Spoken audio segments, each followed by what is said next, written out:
নমস্কার, life with Shipra চ্যানেলের আরেকটি ভিডিওতে আপনাদের সকলকে স্বাগত। আজকে রোববারে তো স্পেশাল মেনু হবেই। আজকে আমাদের মেনুতে আছে পোলাও আর চিকেন উইদাউট অয়েল। চিকেন বানাবো কিন্তু এক ফোঁটাও অয়েল দেবো না আমি। তো দেখুন কিভাবে আমি বানাচ্ছি। প্রথমে চিকেনটা ভালো করে ধুয়ে নিয়েছি। ধুয়ে নুন, হলুদ, জিরে গুঁড়ো, ধনে গুঁড়ো, গরম মশলা গুঁড়ো, কাশ্মীরি মির্চ সব মানে আপনার বাড়িতে যত রকমের গুঁড়ো মশলা আছে আপনি সব দিয়ে দিতে পারেন। হ্যাঁ, অবশ্যই রাজমা মশলা, ছোলা মশলা ওগুলো তো দেবেন না। এরপর মশলা দিয়ে আমি দেখুন অনেকটা রসুন মানে একটা বড় কোয়া রসুন আমি পুরো ছাড়িয়ে দিয়ে দিয়েছি। আপনারা পুরো রসুনটা গোটাও দিতে পারেন, আমি ছাড়িয়ে দিয়েছি। আর এখানে 800 গ্রাম চিকেন আছে, তার জন্য আমি মোটামুটি 3টে বড় সাইজের পেঁয়াজ কুচিয়ে নিয়েছি। সেই পেঁয়াজ কুচিগুলো আমি এই চিকেনের মধ্যে দিয়ে দিচ্ছি। পেঁয়াজ দেওয়া হলো, রসুন দেওয়া হলো, জিরে, ধনে, নুন, হলুদ আর দিচ্ছি আমি এখানে চিকেন মশলা। চিকেন মশলাটা একটু বেশি পরিমাণে দিচ্ছি, কারণ তেলটা পড়বে না তো, যাতে একটু ভালো স্মেলটা আসে, গন্ধটা ভালো হয়, সেজন্য এখানে দিয়ে দিচ্ছি আমি চিকেন মশলা। আর দিচ্ছি কাশ্মীরি মির্চ পাউডার। ব্যাস, এবারে এই মশলাগুলো আদা রসুনের পেস্টও দিতে হবে। আদা রসুনের পেস্ট দিয়ে দিয়েছি আমি বড় মানে টেবিল স্পুনে 2 টেবিল স্পুন। এবারে মেন কাজ হচ্ছে তোমার এটা মাখা, যেটা হাত দিয়ে মাখতে হবে। আমি পুরোপুরি হাত দিয়ে মেখেছি, কিন্তু আমার বাটিটা ছোট হয়ে গেছে বলে একটু মাখতে অসুবিধে হচ্ছে। একটু বড় জায়গাতে আপনারা নেবেন। মাখবেন যত ভালো করে তত ভালো চিকেনের টেস্ট আসবে। কারণ এখানে কোনো কষানোর গল্প নেই, কিচ্ছু নেই, মশলাপাতি হাবিজাবি পেঁয়াজ বাটা এইসব কিচ্ছু না, কোনো মশলা কষাতে হবে না। জাস্ট দমে চিকেনটা রান্না হবে, সেই জন্য চিকেনটাতে ভালো করে কিন্তু মাখিয়ে নিতে হবে। একদম প্রত্যেকটা মশলা যেন চিকেনের ভেতরে ঢুকে যায়। এরপর মাখিয়ে নিয়ে দেখুন আমি দিয়ে দিচ্ছি দই। যেহেতু আমার বাটিটা ছোট ছিল সেজন্য আমি দইটা আগে দিইনি।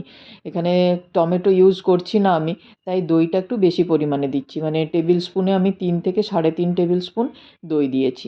ব্যাস, এবারে আর বেশি মাখতে হবে না। এবার দইটা যেন প্রত্যেকটা চিকেনের পিসের গায়ে লেগে যায় সেরকমভাবে আমরা মেখে নেব। তারপর মাখা হয়ে গেলে এটা ঢাকা দিয়ে ম্যারিনেট করতে দেবো। ম্যারিনেট মানে এটা আমি ঢাকা দিয়ে রেখে দিয়েছিলাম প্রায় 1 ঘন্টার ওপর। তো চেষ্টা করবেন যত বেশিক্ষণ রাখা যায় তত ভালো। এবার চলুন পোলাওটা বসিয়ে নিই। আজকে ঘড়ির কাঁটা খুব জোরে দৌড়াচ্ছে, সেজন্য আমার হাতে সময় নেই বলে আমি আজকে প্রেশার কুকারে পোলাও বানাবো। তো আপনাদের সাথে শেয়ার করছি দেখুন কিভাবে প্রেশার কুকারে বানাই। কিন্তু খেতে মন্দ হয়নি, খেতে কিন্তু খুব ভালো হয়েছিল। ঝুরঝুরে হয়েছিল, বেশ ভালো খেতে হয়েছিল। সত্যি কথা বলছি, আমি নিজে বানিয়েছি বলে নয়, সত্যিই ভালো হয়েছিল খেতে। এখানে আমি আমার বাটিটার সাইজ দেখতে পাচ্ছেন আপনারা, একদম ছোট বাটিতে আমি 2.5 বাটি চাল দিয়েছি। 2.5 বাটি চাল দিলাম। চালটাকে ধুয়ে নিতে হবে, বেশ কয়েকবার ধুয়ে নিয়েছি। আবার চাল ধোয়া জলটা যেন ফেলে দেবেন না, শুধু শুধু নষ্ট হবে, জল নষ্ট করতে নেই। তো জলটা গাছে দিয়ে দেবেন। যেদিন কি রোজই তো ভাত টাত হয়ই, আমি তো গাছে জল সেই জন্য দিই না। আমি সব সময় ওই চাল ধোয়া জলটা গাছে দিই, যেহেতু আমার কম গাছ আছে সেই জন্য। আপনাদের কোনো দিন আমি দেখাবো আমার গাছগুলো। ব্যাস, ধুয়ে ওটা জল দিয়ে চালটা ভিজিয়ে রেখে দিয়েছি। এরপর প্রেশার কুকার নিয়ে নিয়েছি। প্রেশার কুকারে তেল, হোয়াইট অয়েল আমি জাস্ট 1 টিস্পুন দিলাম, যাতে ঘিটা পুড়ে না যায়, যেহেতু আমি ঘি বেশি পরিমাণে দেব। ঘি আমি দিয়েছি এখানে 3 থেকে 4 টেবিল স্পুন ঘি দিয়েছি। ঘিটা একটু বেশি পরিমাণে দিয়েছি। আপনারা চাইলে হাফ হাফ দিতে পারেন তেল আর ঘি।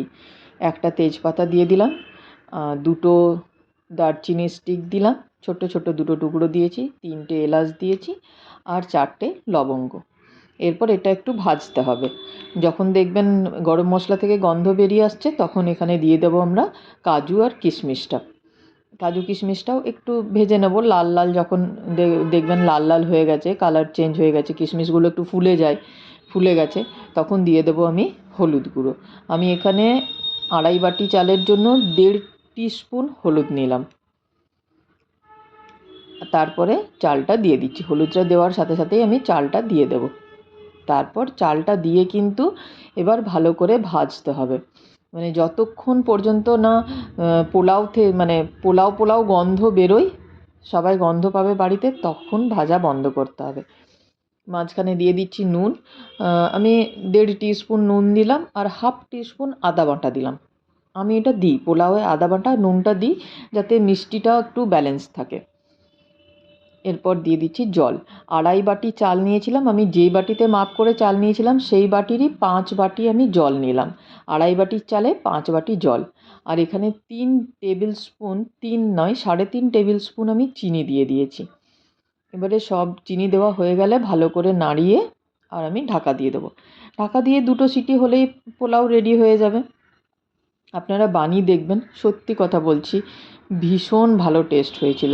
এমনি নয় যে কড়াইতে বানালে ভালো টেস্ট হয়, ঝুরঝুরে হয়, ইয়েতে বানালেও, কুকারে বানালেও ঝুরঝুরে হয়েছিল। এবারে হয়ে গেছে আমার পোলাও বানানো। চিকেনটা বানিয়ে নিচ্ছি। দেখুন আমার কড়াই কিন্তু একদম ফাঁকা, কিচ্ছু নেই। আমি একদম এডিটেড ভিডিওর নয়, এটা একদম আমি অরিজিনাল ভিডিও দিচ্ছি। আমি এক ফোঁটাও তেল ইউজ করিনি। চিকেনটা দিয়ে দিলাম, ভালো করে বাটিটা যে যা মশলা লেগে থাকবে সেই মশলাগুলোও দিয়ে দিচ্ছি। আর বাটি ধোয়া জলটা খুব সামান্য, মানে হাফ মগ ওই সব নয়, খুবই সামান্য, মানে 2 থেকে 3 টেবিল স্পুন হয়তো বাটিটা ধোয়ার জন্য জল নিয়েছিলাম আমি। 2 থেকে 3 টেবিল স্পুনই জল নিয়েছিলাম, ব্যাস এটুকু জল দিয়ে চিকেনটা দিয়ে নাড়াচাড়া কিচ্ছু করার দরকার নেই। ওপর থেকে কাঁচা পাকা 2টো লঙ্কা দিয়ে আর ঢাকা দিয়ে দেবো। এবার 15 মিনিটের জন্য আরামসে নিশ্চিন্তে ঘুমিয়ে পড়ুন। আমি এখানে দেখিয়ে দিচ্ছি আপনাদের, দেখুন পোলাও কিন্তু দেখতে খুব ভালো হয়েছে, খেতেও খুব ভালো হয়েছিল, সত্যি কথা বলছি। একটু আপনাদের প্রথমে মনে হবে যে একটু চিটচিটে হয়ে গেছে, কিন্তু ঢাকাটা খুলে একটু ঠান্ডা হতে দেবেন, দেখবেন একদম ঝুরঝুরে হয়ে যাবে। ওটা চিটচিটে প্রথমে পোলাও যখন নামাবেন গ্যাস থেকে তখন একটু চিটচিটে অমনি মনে হয়, দেখে মনে হয় চিটচিটে লাগছে,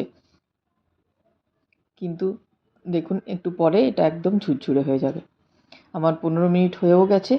দেখুন চিকেন থেকে কতটা জল বেরিয়েছে, তেলও বেরিয়েছে। এবার একটু হালকা হাতে নেড়ে দেবো যাতে ভেঙে না যায় পিসগুলো। চিকেন তো একটু নরম হয়। আবার 10 মিনিটের জন্য ঢাকা দিয়ে দিলাম। 10 মিনিট পর দেখুন চিকেন থেকে তেল বেরিয়ে গেছে, তেল বেরিয়েছে চারিদিকে, দেখুন আশেপাশে তেল হয়ে গেছে, চিকেন তেল বেরিয়ে গেছে। এবারে নেড়ে দিচ্ছি একবার, নেড়ে চেড়ে চিকেনটা সেদ্ধও হয়ে গেছে, খুব ভালো সেদ্ধ হয়েছে। নেড়ে চেড়ে এরপর আমি চিকেনটা নামিয়ে নেব। দুর্দান্ত টেস্টের চিকেন হয়েছে, আপনারা একবার করে দেখবেন, উইদাউট এনি অয়েল, এক ড্রপও আমি অয়েল দিইনি। দেখুন দেখতেও খুব সুন্দর হয়েছে। ব্যাস আর কি, এবার খেয়ে নেওয়া যাক। আমরা খেয়ে নিই পোলাও, চিকেন আর রায়তা। আপনারাও ততক্ষণ একটু বানিয়ে নিন রেসিপিটা, আর বানিয়ে আমাকে অবশ্যই জানাবেন যে বিনা তেলের চিকেন খেয়ে আপনাদের ভালো লাগলো কি না। আমার চ্যানেলটা সাবস্ক্রাইব করে দেবেন, লাইক কমেন্ট শেয়ার করতে একদমই কিন্তু ভুলবেন না। আপনারা আমার পাশে থাকুন, আমি আরও ভালো ভালো নতুন নতুন রান্না নিয়ে আসব। যেভাবে আমি রান্না করি আপনাদের সাথে সব কিছু শেয়ার করব। দেখা হবে পরের আরেকটা ভিডিওতে, ততক্ষণের জন্য আপনাদের অনেক অনেক ধন্যবাদ।